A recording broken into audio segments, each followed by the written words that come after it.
Online. Hello, everybody. Welcome back to Rate of Terror Radio, episode 613, coming to you on Wednesday, August 27th.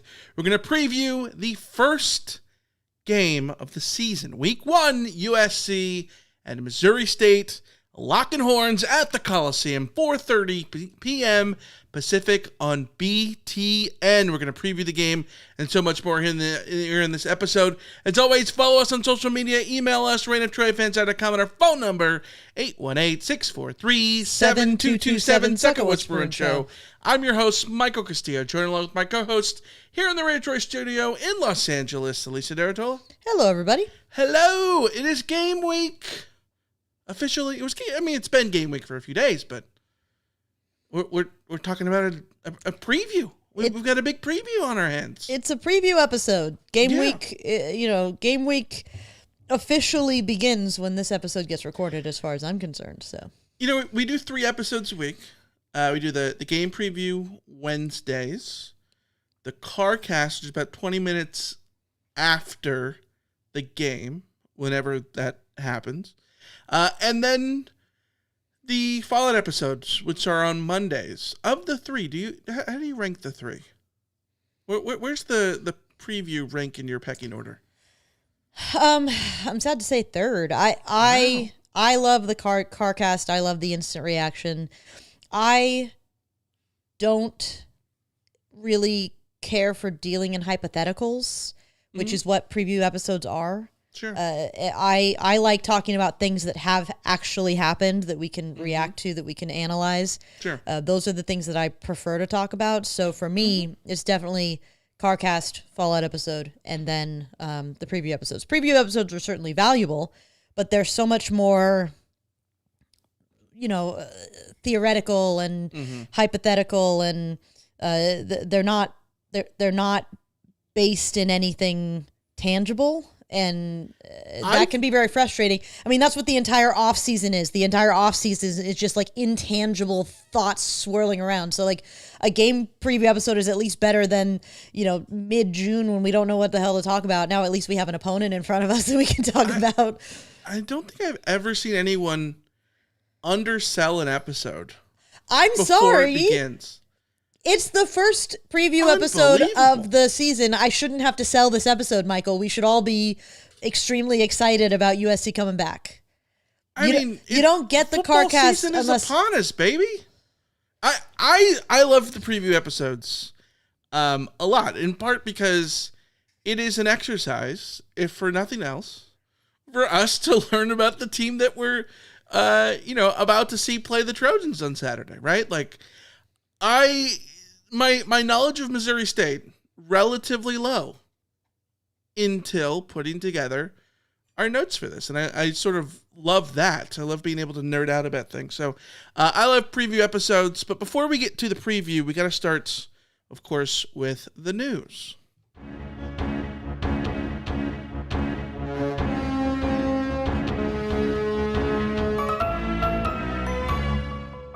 Alicia, the offensive line is set for Saturday. The Trojans kick off at 4:30, and now we will know who will be on the offensive line protecting for Jaden Mayava at quarterback. Lincoln Riley has confirmed that Killian O'Connor will start. The former walk-on will start against Missouri State. Big General Reed will play as well. They're sort of going to be co-number ones as it starts right now. Elijah Page at left tackle, Tobias Raymond left guard, Killian O'Connor at center, Alani Noah right guard, and Justin Tauanu'u over at right tackle. At least this is... What are your thoughts? This is presumed that it's in that order. We know it's that 5. Okay. We presume that Justin Tauanu'u will be at right tackle because he doesn't really fit as a guard, whereas Tobias Raymond can play both. And so Riley has confirmed that both of them will be starting. So we sort of fill in the gaps and find Tobias Raymond at left guard and Justin Tauanu'u at right tackle. So it's, I mean, I ruffled some feathers on Twitter again, because this is apparently what I do, just ruffling feathers on Twitter every week. Good job. By posting this starting five along with their PFF grades from last year, with the preface that Pro Football Focus grades, while I find them to be very useful to find a baseline level of like where a player stands, they're not the end all be all. The people doing those grades don't know who's responsible for what, don't know what coaches were asking of a player on any given play. So they're kind of just guessing when they're giving these evaluations. But I do find them useful as like a baseline sort of way to categorize like this player's, probably on the better side of things and this player's maybe on the more shaky side of things. So PFF rated these players. Page was a 66.6, which is sort of color coded as like light green, which is like not great, but not bad. Like better than mediocre, better than medium, midpoint if it's out of 100. Tobias Raymond got a 43.6. Granted, he was playing at tackle and had a hard time there, but he's now in a different position. Maybe he'll do better at guard. Killian O'Connor was a 52.9, a backup center that got thrown in there to start against Texas A&M. So, certainly not a great score, but circumstances. Alani Noah was a 55.9, much more problematic because he played the whole season and started the whole season. And then Justin Taunuu was a 49.8, very limited sample size. Again, he played mostly against Texas A&M. So prefacing with these scores aren't everything, and there's context around these scores that does matter, and they aren't the end-all, be-all, and I think it's perfectly reasonable to expect these players to be better this year than they were last year.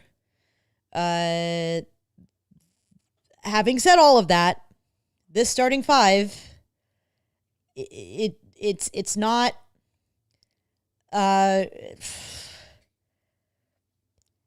it is not a group of bona fide world beaters. Let's put it that way. Pessimistic Alicia is out in full force. It's not necessarily pessimistic Alicia because it's just the cold hard facts. These are just the cold hard facts. The majority of the players that will be starting for USC on the offensive line this year were not good last year.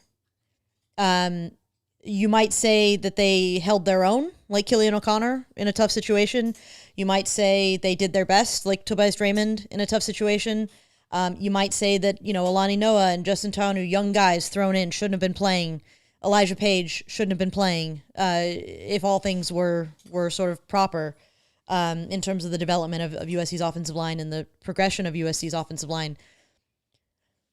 But you can't ignore the facts at a certain point. And the facts are that USC, their returning offensive line is a group of players that to this point in their careers has largely not made it past the threshold of mediocre. Elijah Page has made it past that threshold. In fact, he got much better as the season went on. He really started to grow into his position. And as I'm trying to find the tweet that was pointed out by Rusty, Fight on Rusty. According to PFF, Elijah Page graded out as the number one returning left tackle in the Big Ten from week 8 to the end of bowl season. So there was obviously progression from Elijah Page, and he's, I think, far and away the best graded lineman that USC brings back. The reason I bring this all up from the perspective of this line is not to say that this line will be bad. It's not to say that USC is screwed, or that the season is lost because they're starting a walk-on at center. I'm not interested in saying those things because I don't know if those things are true. What I do know, the one thing I know to be absolutely true, is that in order for USC to have a successful 2025 season, each individual on the offensive line must play better in 2025 than they did in 2024. That is just a blanket statement. I don't think it's an unfair statement. I think it's a realistic statement that they will all collectively play better. But the fact is that USC is in a position where all 5 of their linemen, and I include Elijah Page in this, must play better than they did the previous year in order for USC to succeed. And obviously you could say, oh yeah, every year you would say that, and certainly that's true, but like, you could have been in a situation where we were sitting here talking about, 4 of USC's 5 linemen need to play better because you don't need more from Emmanuel Pregnon. Like, if you told me that Emmanuel Pregnon was coming back and you were getting exactly what you got the previous year, cool beans, that's sufficient. Ideally, any year, that you might be inserting 1 or 2 new starters and that you need those players to step up, but you want to be in a position where you return, 2 or 3 guys who what they are, what they can do, and you don't have to depend on them to be significantly better in order for things to be okay. And USC now finds itself in a situation where all 5 of them, and maybe you go 4.5 if you're happy with what Elijah Page brought in the second half of last season, which I think is perfectly fine. But I knowing what we know about Elijah Page and his potential, I want to see him continue to progress. I think that's reasonable as well. So it's just a scary position to be in if you're USC. Now, here's a little touch of optimistic, Alicia. What is one of the major themes that I've been talking about for years now about offensive lines and the question of transfers? Like, this is the silver lining of Killian O'Connor winning this job over Jean-Ray Reed, at least to start, is offensive lines that have to insert transfer portal linemen. It tends to only go so well. Like, usually it's not a rousing success for a transfer offensive lineman to get plugged in and immediately play super well and be all good to go. Shockingly, unexpectedly, USC now enters this season with 0 transfer offensive linemen starting on this starting 5. And maybe that's a good thing. Maybe it's a good thing that all 5 of these players have been in this system for the last at least 2 years. Maybe it's a good thing that these players all know each other, that you have somebody like Killian O'Connor who has earned his way to this position at every turn, earning a scholarship, earning the backup job, earning the starting job, and that he is so well respected by his peers, and that his understanding and knowledge of the offense, of the blocking schemes, his leadership in the center there is so good that they felt confident in giving him the start. Like, that could be a really good sign. But you have to also be realistic, and you have to sort of understand the knife's edge that USC is walking on when it comes to, again, the thing that we've talked about all offseason, that, USC needs, every team needs a few dominoes to fall. Every team needs a few things to go their way in order to have a successful season. USC is asking for a lot of things to have to go their way in order to have a successful season. It's not just like you need to find a number 3 receiver and that's that. You need 5 different starting offensive linemen to click. And do I think that's possible? Yeah, of course it's possible. Do I think it's likely that it's more like 3 of the 5 click and USC has some serious issues with a couple others that don't? That's probably realistic. That's probably something that you might need to mentally prepare for.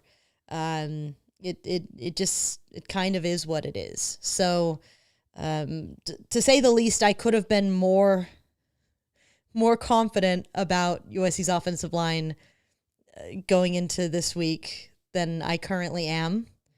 Again, I'm not trying to,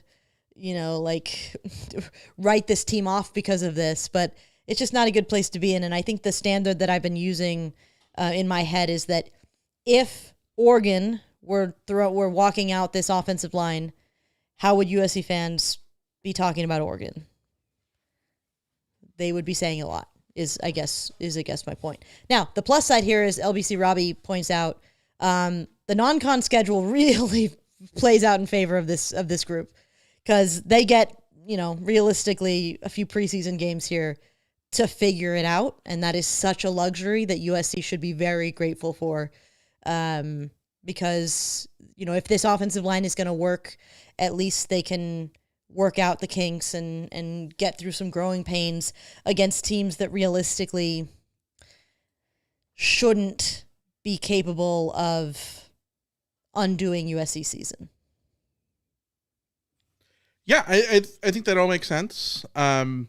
It is super helpful that the schedule is sort of ideal. We're going to talk about it when we do the preview on offense and on defense. I think these are Missouri State, like, as much as it's not exciting for fans and whatnot, I think it's nice to have a little bit of a warm-up for the team. Like, yes, I think everyone loves and wants the big showcase week 1 game, but when you're a team that I think needs to build confidence and needs to walk before you can run because you've had 2 seasons in which you've lost 11 regular season games the last 2 years, you got to build confidence somewhere, and this is the place to start. Before we get into Missouri State, though, more news, injury news. Jacoby Lane broke his foot in May.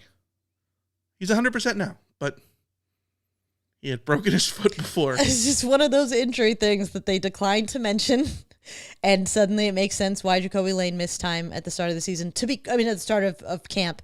To be quite honest, my fear was that Jacoby Lane was missing time because of something like a hamstring injury. If you told a break is kind of better. I would much rather him be coming back from a broken foot than picking up a fall camp soft body injury that lingers into the season. So yeah, it's a bit jarring to hear like he broke his foot, but at least it was in May, and at least it sounds like he's good to go. It sucks that he missed a lot of the a lot of training camp, but it's I think of the players that I could deal with missing a little bit of training camp, like Jacoby Lane is not one that I think is somebody who it's a disaster that he missed a couple weeks of training camp, Yeah. Yeah, he's basically going to be a starter, one of your top 2 wide receivers.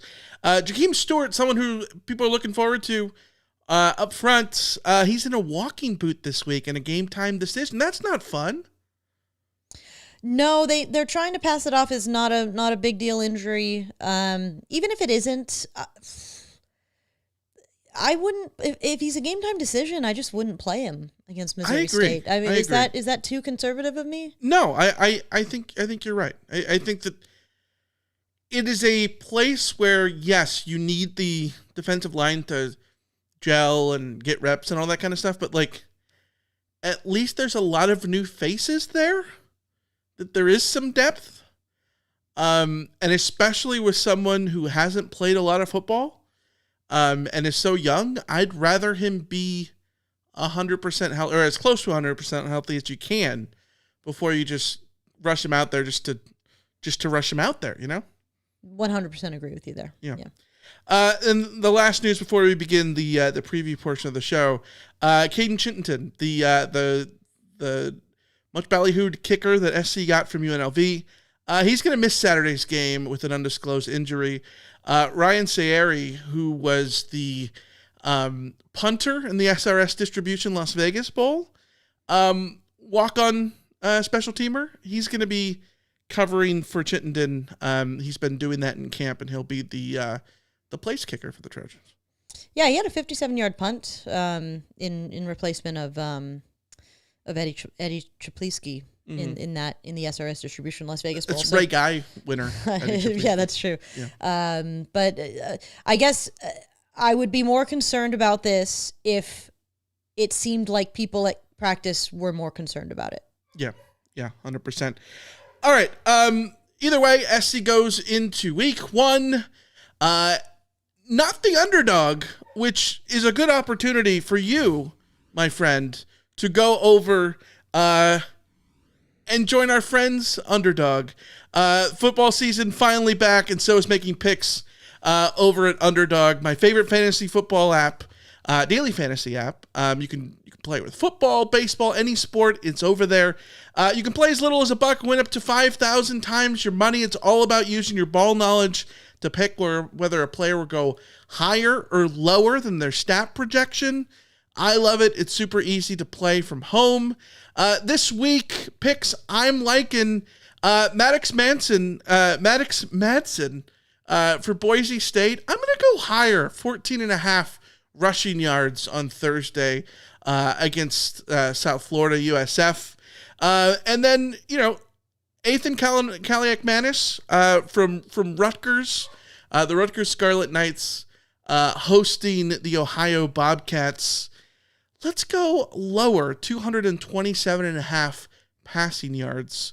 All that and more you can find over at Underdog Fantasy. Download the app. Join me and start making your picks over at Underdog. Download the app today and sign up with promo code RANTOFTROY to score $50 in bonus funds when you play your first $5. That's promo code RANTOFTROY. Millions of fans have already won billions making picks on Underdog. Will you be next? Underdog, make your picks, win money.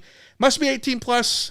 19 plus in Alabama and Nebraska, 19 plus in Colorado for some games, 21 plus in Massachusetts, Arizona, and Virginia, and present in a state where Underdog Fantasy operates. Terms apply.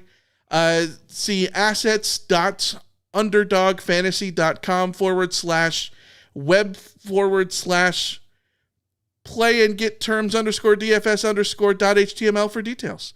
Offer not valid in Maryland, Michigan, Ohio, and Pennsylvania.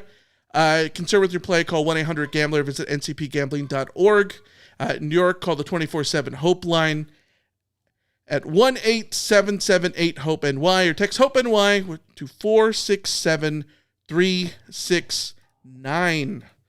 All right, it's time to get into our preview of Missouri State. USC and Missouri State, lock and horns, Saturday, 4:30 p.m. Pacific on the Big Ten Network. Missouri State coming up from the FCS to the FBS. This will be their first game at the FBS level. Not ranked in the AP poll. FEI has them 129th in the preseason projections overall. 125th for offense, 131st for defense. Last year they were at 8-4 in the Missouri Valley, 6-2 in conference. 8-4, but super chalky at the FCS level. Their 4 losses last year. Number 3 Montana by 5, but then got absolutely bonked by North Dakota State. Number 1 North Dakota State by 38. They lost to number 3 South Dakota State by 36, and lost to Ball State from the FBS level only by 8. They finished the season last year ranked 23rd in the FCS. 11 returning starters, 6 on offense, 5 on defense, and they will be receiving a paycheck of $1.15 million, according to the Springfield News Leader on Saturday. Paycheck game, big paycheck game for Missouri State. Let's start on offense.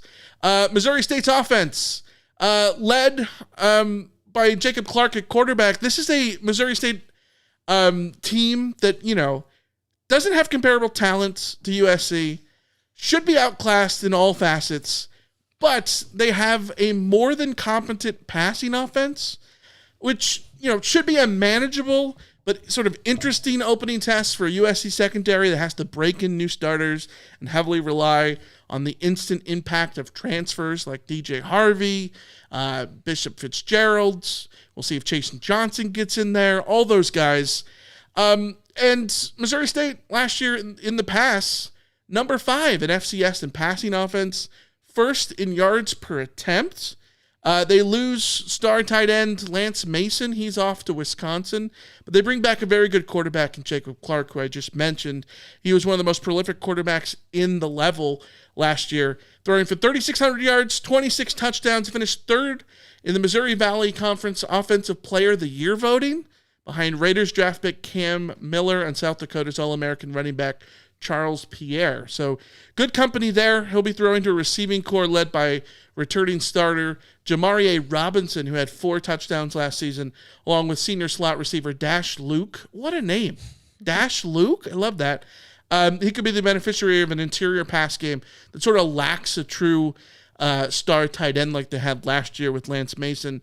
Veteran James Blackstrain, wide receiver, 24 catches last year, probably expected to be one of the guys to really be productive this year because he was productive last year.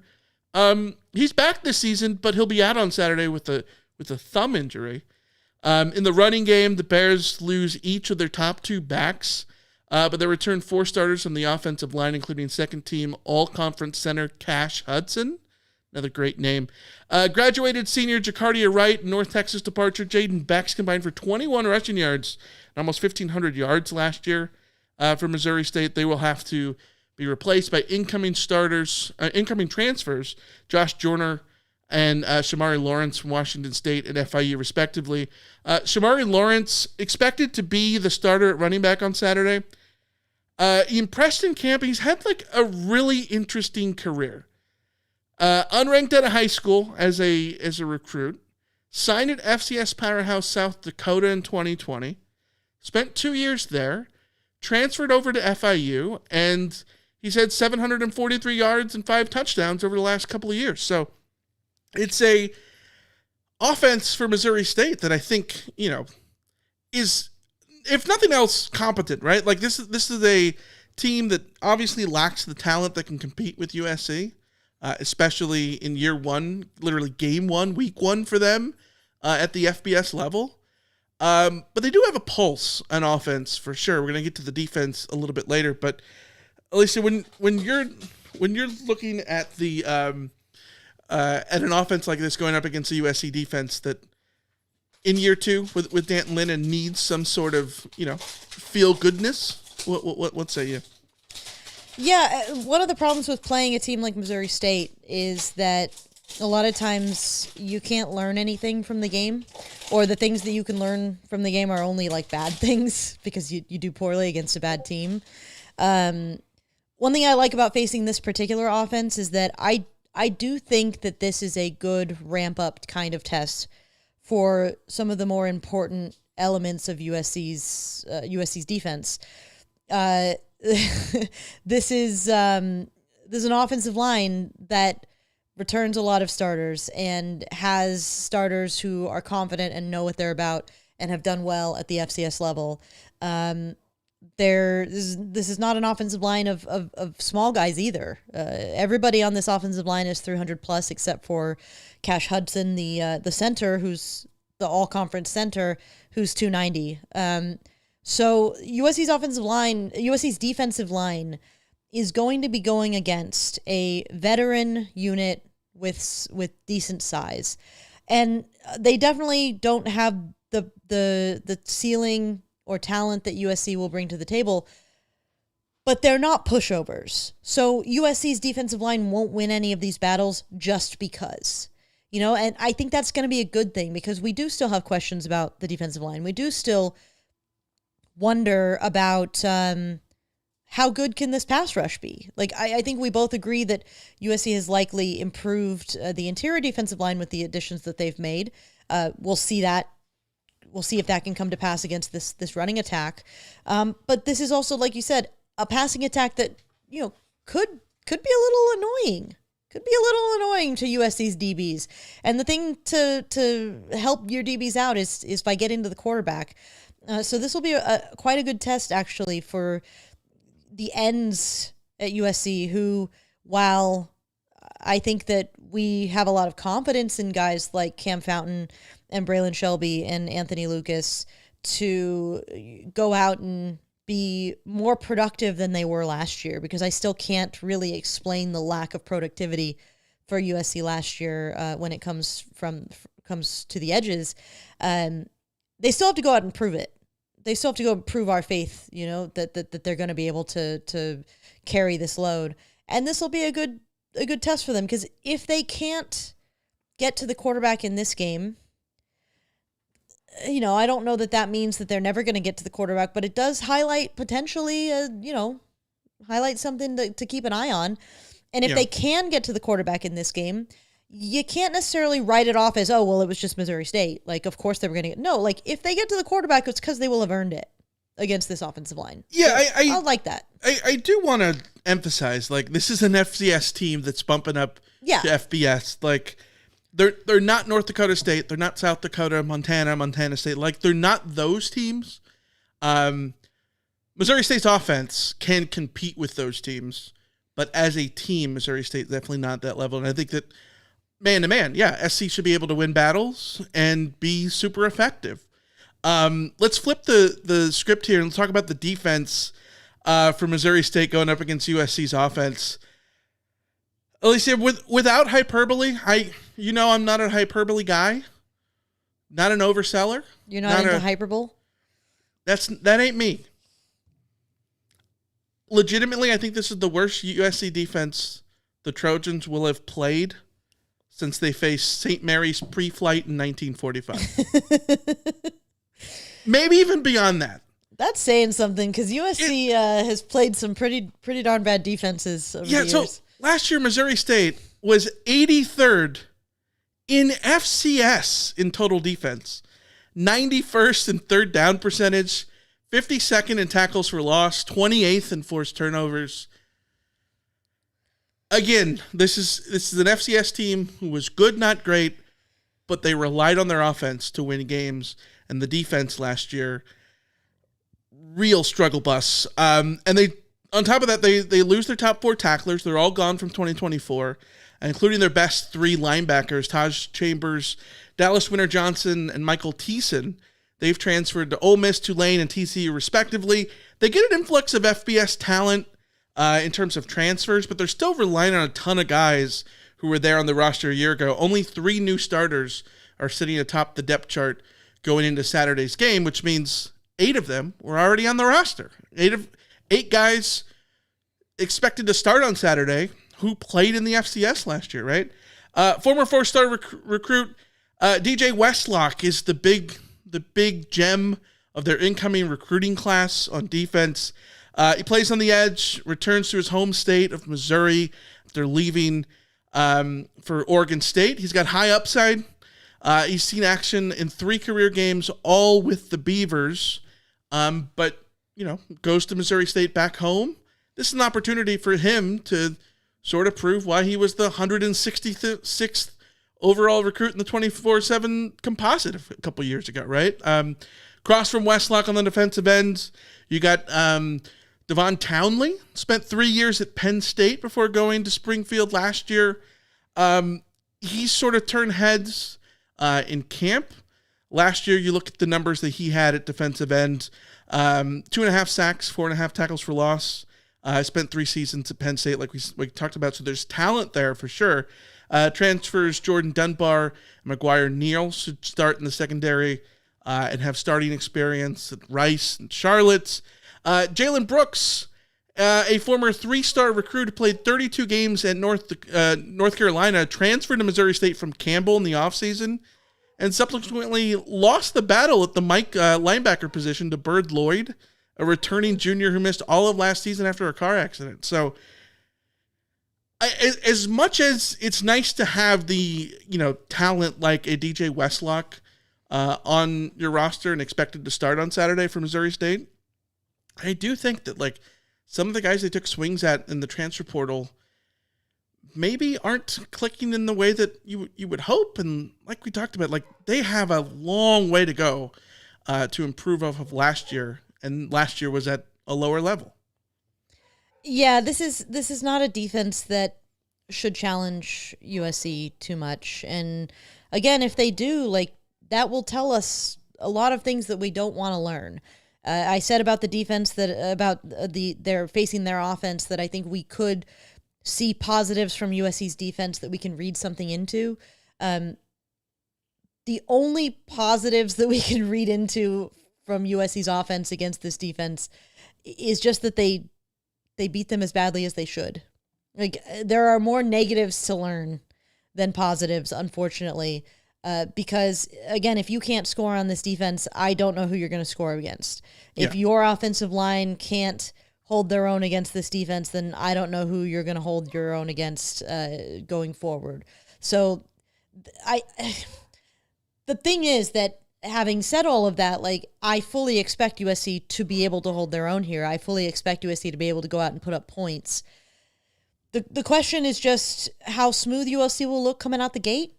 I think you can expect some rust, some growing pains, that kind of thing that could unsettle the offense a little bit. But like, not that USC will be like throwing routes on air against this defense, but anything that USC does in this game will be more of a reflection of USC than it is anything that like Missouri State does, if that makes sense. Yeah, we when we look at like Jaden Mayava, right? Like, he's played 4 games as USC starting quarterback. Yes, SC has won 3 of them. He had shaky moments in all 4 of them, right? Pick sixes against Nebraska and Notre Dame. Sort of had to rally really late against UCLA and Texas A&M. Texas A&M game, he looked really poor for most of that game, right? So I think this is an opportunity for Jaden Mayava to build some confidence. And it's for that offensive line to build some confidence. Like you said, if they don't have success here, they're not going to have success against anybody. And at some point you got to learn to walk before you run. This is the perfect opportunity for them to do that. The plus side is that, and I think we need to be fair to Mayava here. What we saw from him, it was a roller coaster, obviously, but he also only really faced good defenses. Even UCLA was by far the worst defense that he faced, and I think you and I both agree that UCLA defense, even if statistically I don't think they were much, like in a rivalry game, I don't think that defense was one that everybody was completely running over all the time. Certainly Nebraska, Texas A&M, and Notre Dame were but hold on, top 25 defenses. I know people yell at me for cutting you off, but like, I have to jump in here. Jaden Mayava's mistakes were not, he was out-talented mistakes. You know what I mean? Like, yes, he played against good defenses. Notre Dame's defense, very good. Nebraska's defense, good. Texas A&M has SEC talent, even though they were losing their 2 best defensive ends in that game. The air ball interception he threw in the SRS Distribution Las Vegas Bowl, he could have thrown against anybody. No, you know I'm not defending his bad moments. What I'm saying is that he was playing competition that was of a certain level, and we as USC fans have not seen him play competition of this level. Yeah, we haven't even seen him play competition of the Purdue or Michigan State level, although maybe Michigan State and UCLA are a little bit more comparable from what UCLA was last year. But again, I think that Mayava was thrown into a season where he did have defenses in front of him that were capable.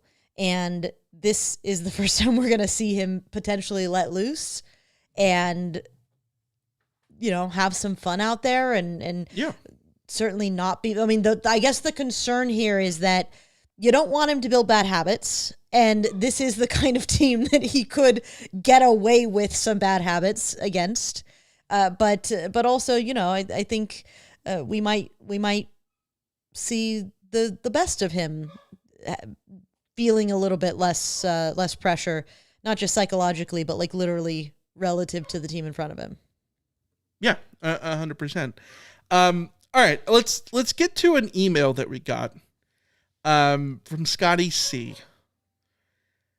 Scotty, I'm sorry, but before we get to this, Scotty says, "Hello, Alicia and Michael. This is long overdue, but I want to thank you for all that you do for us Trojan fans to make the football season more interesting and bearable every year. I've been listening to your podcast for many years. Last year was the first that I participated in the over-under game for a full season, and as luck would have it, I won. It would have been fun even if I didn't win, since it kept me more engaged throughout the week. But obviously, it was even more fun actually winning the whole thing. The competition was intense, and it went down to the wire. The competition was fierce, and I actually thought I wasn't going to end up on top when I listened to the final rankings, but when you announced my name as the winner, I was so excited." Hold on. There you go. thank you for that thrill and all the work that you put into managing that. I look forward to participating again this season and trying to defend my title, and will thoroughly enjoy the next few months as reigning over-under champ either way. I appreciate both of your analysis of the team. Although you don't actively attend practices anymore, you still have great takes and provide helpful information.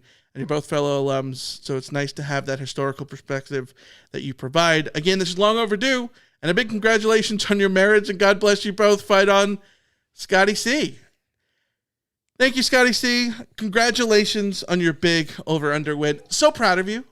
I'm pumped when people get super excited for anything that we do, because I'm a nerd and geek out about things, and I want other people to be a nerd and geek out about things, especially if it's something that we put together. That's awesome, right? When do we bring in the bad news? The timing of this email was impeccable, because we have literally the day before receiving this email had a conversation about discontinuing over under. Yeah. Before we move on, we just want to give a few final words to Over Under, which is no longer with us. Not because of Scotty C's email. Scotty, we love that you loved Over Under, but we've decided to not bring it back this year. So we'll be moving on to a new segment. We have a new segment to bring in here, and hopefully this will be as fun as Over and Under in the past, but hopefully something that will, bring a little spunk, a little spunk to this. Alicia, let's get to our new segment. Come on, button work. There we go. It's the Rotometer. The Rotometer? Rotometer? What are we calling this? Rotometer if you're American, Rotometer if you are European. Oh, okay. So that's how you're breaking it down. Mm-hmm. Okay. All right. The Rotometer, the Rotometer. It is a way to judge the post-game vibes. We're going to be looking at the Rotometer, busting it out in CarCast, and then we can we bust it out in CarCast and tell you whether we think more positively or less positively about USC going forward. It's a scale from 1 to 10, 0 to 10, actually, with 10 being you feel even more positive about USC football than you did before the game, and 10 being you feel worse about USC football than you did before the game.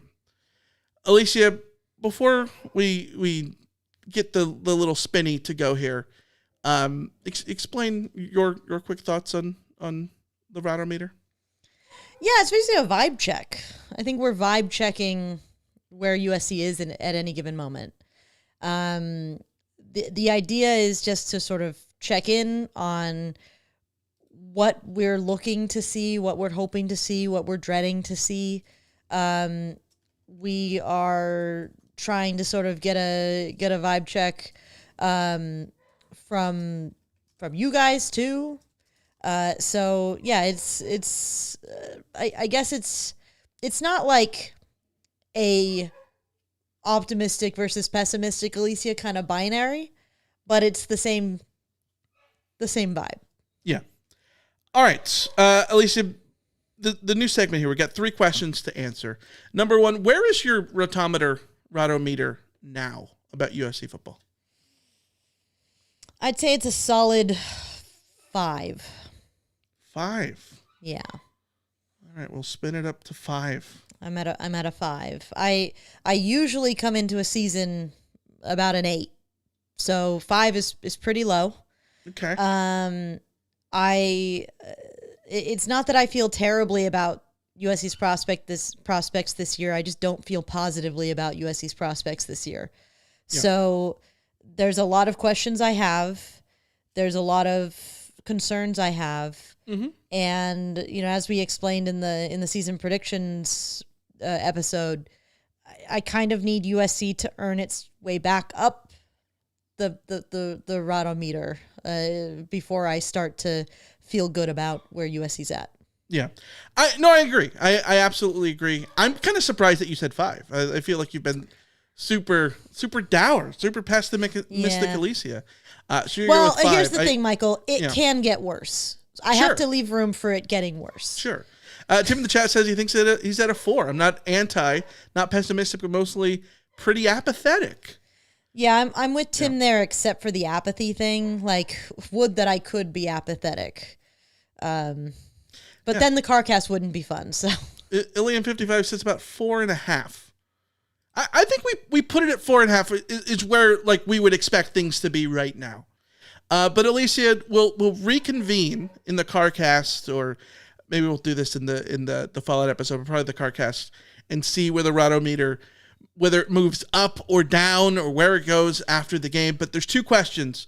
Number 1, what would make you feel better about USC football? What is going to make this meter go up for you after Saturday's game? Okay, I want to see USC's defense get some pressure, and that it feel like pressure that USC generated, as opposed to just Missouri State, crapping their pants or anything like that in the moment. So defensively, I want to see USC stand up to an offense that could find some yards if USC lets them. I want USC to get as close to a shutout as they could. I would feel great if USC can get a shutout. I don't think that's a fair expectation in these days of college football. But feeling like the first team defense is capable of a shutout in this situation would make me feel really good. On the other side of things, I just want to see USC's offense look like they know what they're doing. I want the offensive line to look capable.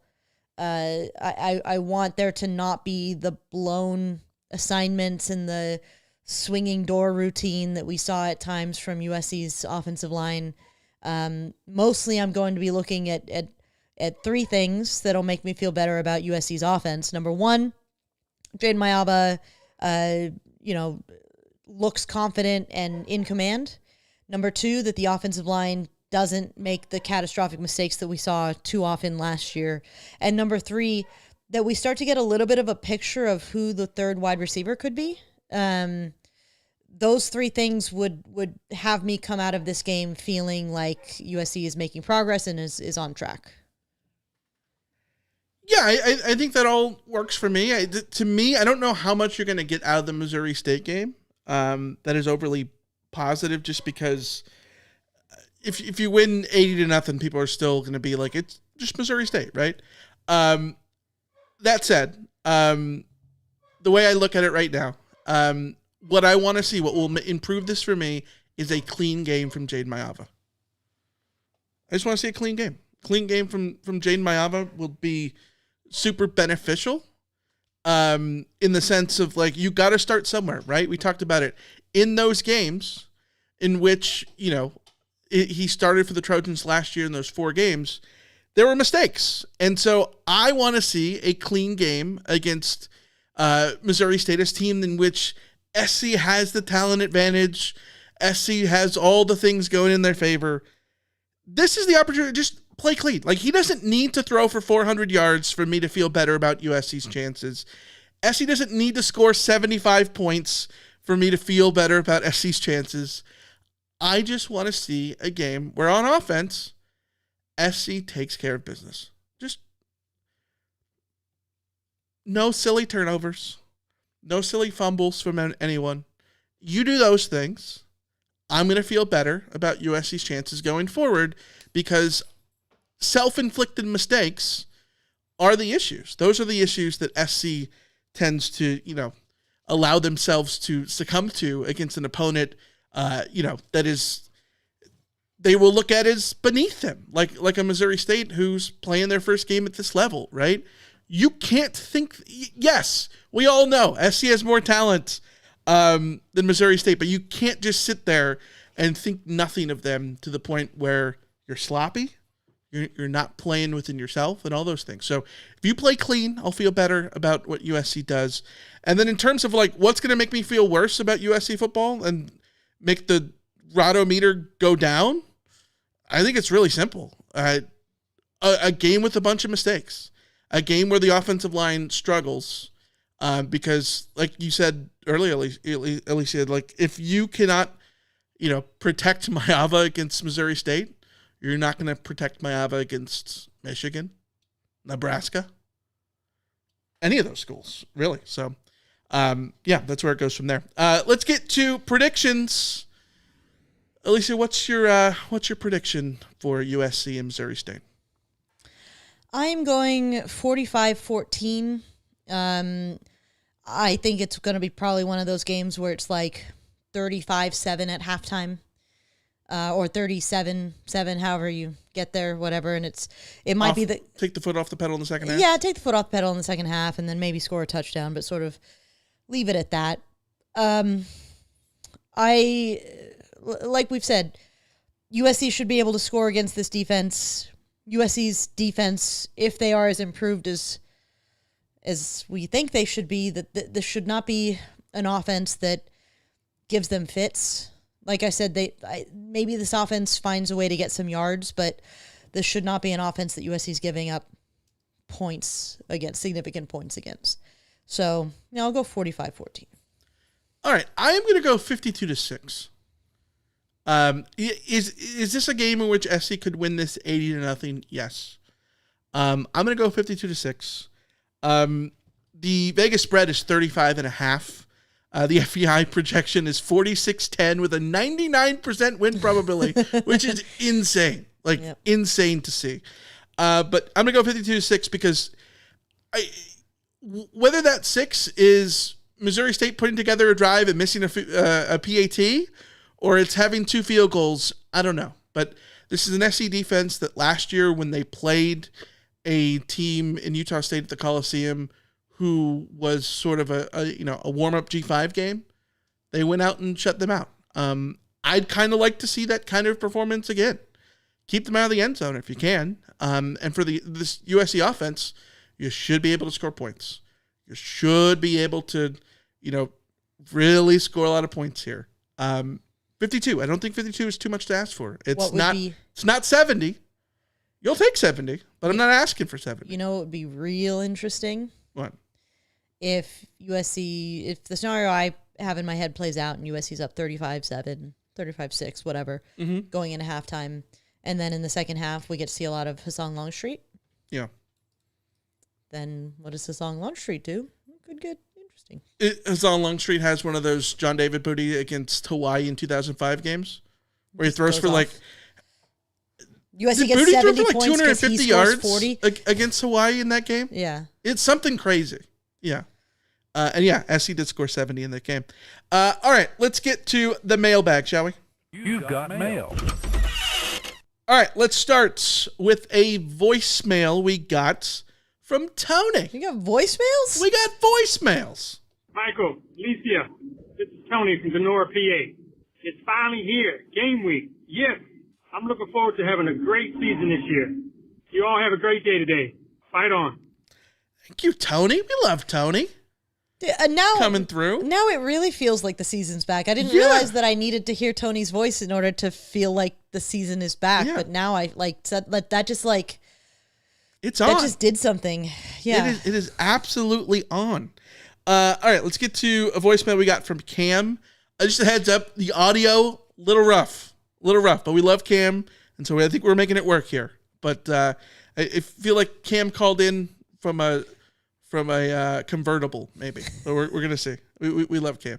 Hello, Rainer Troy. It is Cameron from Frisco, Texas. I know you're getting an indictment on all us Rotbots, calling us out for not calling into the Rant Line or the Rave Line, but I feel like this is the most appropriate time for all those Rotbots to call into the Rainer Troy, because today, Monday, it is the season prediction. We're finally going to get all of our questions answered from Mike and Alicia. My prediction is that USC will go 8-4 with losses to Illinois, Michigan, Notre Dame, and Oregon.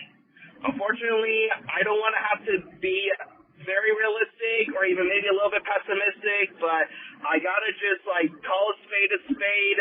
When Lincoln Riley's gone 7-5 the last 2 years, or even 7-6, that's not good enough. enough. But at the end of the day, it's been a lot of mediocrity in the last 2 years of football, and I think, unfortunately, we're going to have another medium season. Signing out and fight out and beat the Bears. Thanks for the call, Cameron, as always. 8-4 losses to Illinois, Michigan, Oregon, and Notre Dame. Those are the 4 ranked opponents that USC has on the schedule. So I think that checks out as like the sort of the chalk answer. I think that's more than fair and reasonable to predict that. Yeah, I also didn't realize that I needed the first fight out from Cam to really start We're back, to feel like baby. We're back, baby. No, I think as our season predictions indicated, I think we're all on the same page about that. I think my issue here is that I don't want to be on the same page about that in year 4. Yeah. I don't want to be sitting here thinking that USC has to write off games against Illinois and Michigan. No, those are not the games that you can write off at even all. having to write off a game against Notre Dame is Right, just yeah. it's very annoying to me. The Oregon at Autzen, for 20 years that's been, it's Oregon at Autzen, whatever. I most seasons I would peg that as a loss, just given the circumstances. So that's whatever, but it's what the other ones say about the state of the program that really gets to me, even though, as evidenced by our agreement with Cam and everybody else who said it and our season predictions, that is the reality in which USC is living. I just don't like that reality. Yes, 100%. If you're Lincoln Riley and you came here to make this the mecca of college football and all that kind of stuff, you should not have to be in a situation where people are not comfortable backing you against a Michigan team that's breaking in a freshman quarterback, replacing an entire NFL defensive line, and all that stuff at home, and then an Illinois team that, for all intents and purposes last year, didn't beat anybody. Well, and as Iliam in the chat says, writing off a game against Illinois because they actually have a pulse is kind of rough. Yeah. It's like, I wouldn't write it off. No, I don't think it's a write-off either, except that it's on the road and we still don't trust USC on the road. Badger doesn't trust USC on the road either. But it's just one of those things where it's like, why does it feel like Illinois has a leg up on USC? That should not be where things are at. Yeah, if SC wants to truly be competitive in the Big Ten, then you should be able to beat Illinois and Michigan and have a puncher's chance against those other 2 games, those other 2 potentially number 1 teams at the time. Like Notre Dame and Oregon could be number 1 in the country by the time you face them, right? Mm-hmm. Have a puncher's chance against those. Take care of business against Illinois and Michigan, and you'll feel a lot better. And the Rotometer will be turned in a direction people want it to be. But even the USC Notre Dame rivalry history, there's a long. In fact, USC and Notre Dame have quite rarely been really good at the same time. The history of this rivalry is one of them more so than SC and UCLA, but more so than SC and it's UCLA. been streaky. But for USC Notre Dame, often the most dramatic moments of the rivalry have been one of them is number 1 and the other one knocks them off. Yeah.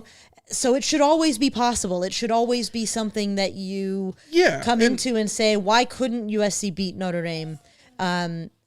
I've felt that way pretty much the whole way through. I'm always out here saying, why couldn't USC beat Notre Dame? Notre Dame has been there for the taking most seasons, and USC has let them off the hook. And this season shouldn't be any different.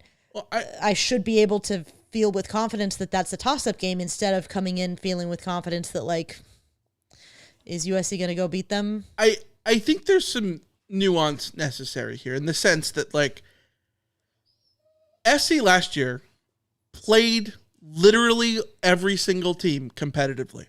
They led in the 4th quarter against everybody except for Notre Dame, who nearly won the national championship, right?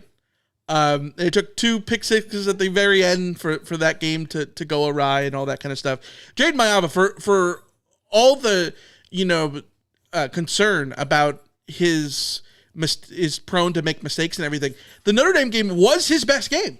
until those last two drives with those two interceptions, right? Like, it was his best game. So, like, there is absolutely a lot of potential there. You're speaking about PFF rankings. I was telling you, like, if you go and look at his PFF rankings, even with the 2 pick sixes, his PFF rating for that game was 92. Yeah. And so I guess what I'm saying is, like, SC has played everybody competitively. You look at Washington 2 years ago, right?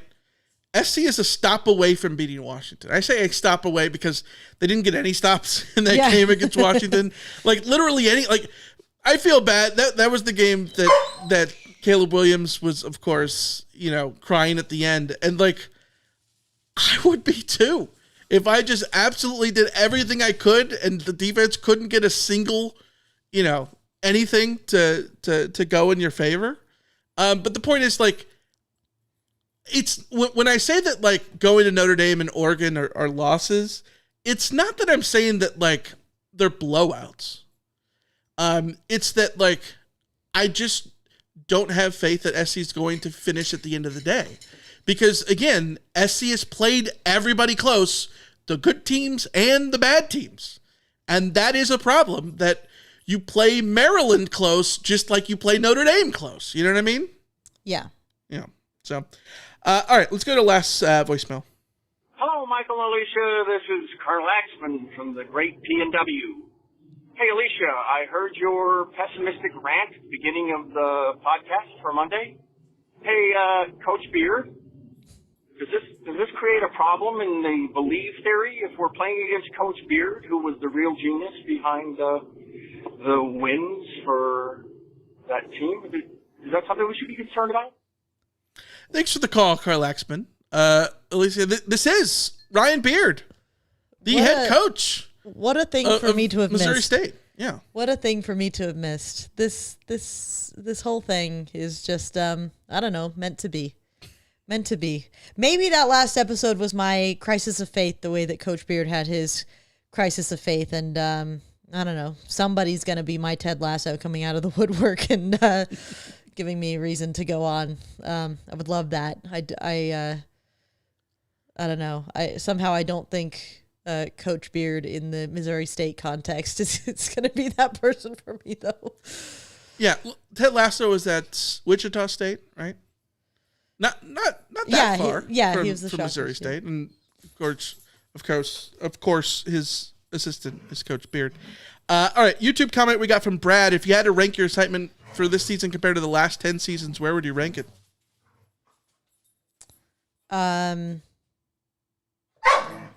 Only above the 2020 season, because there was so much going on that year.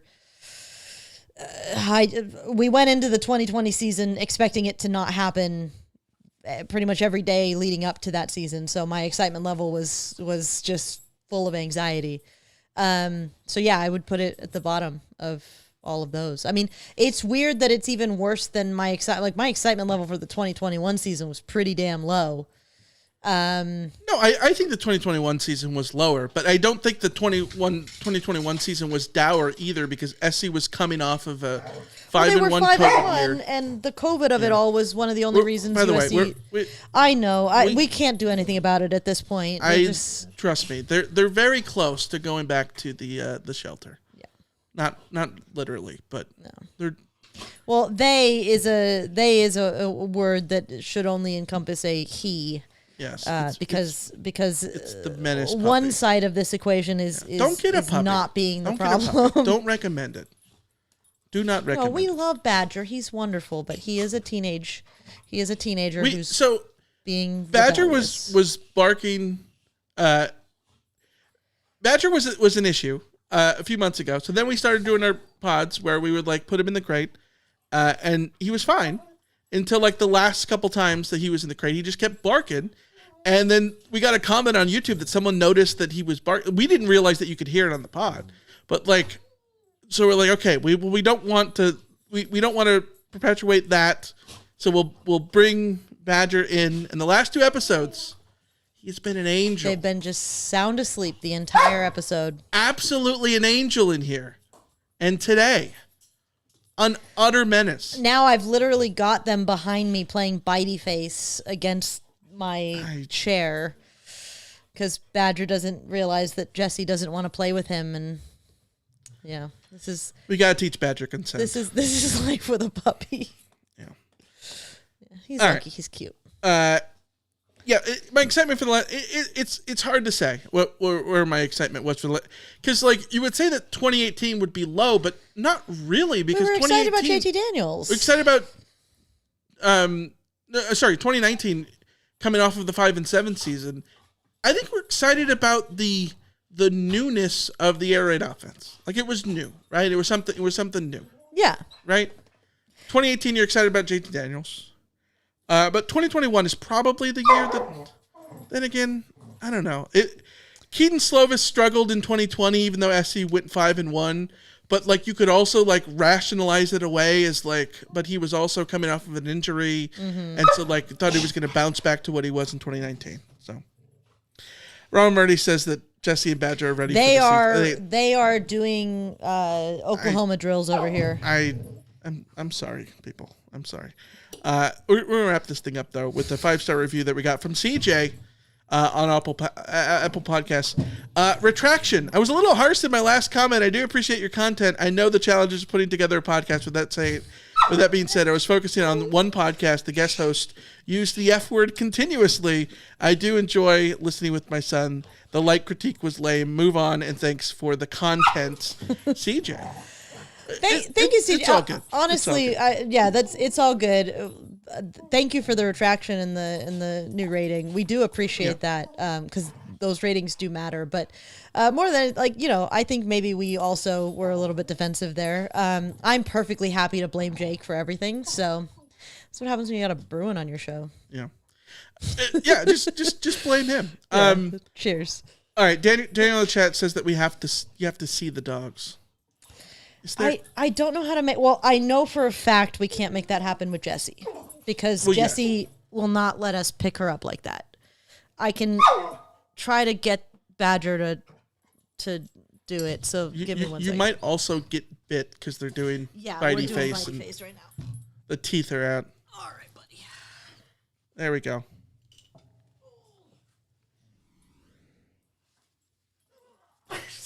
The important thing to note here is that the last time I did this, he was like 20 pounds, and now he's 60 pounds. So, yeah, he's a big boy now. Yeah. All right, we're gonna wrap it up there. We'll see you guys Saturday nights after the game for the CarCast. Get ready to be thinking about during the game. Where's your rotometer? Is it going up? Is it going down? Where is it? We're going to talk about it in the CarCast.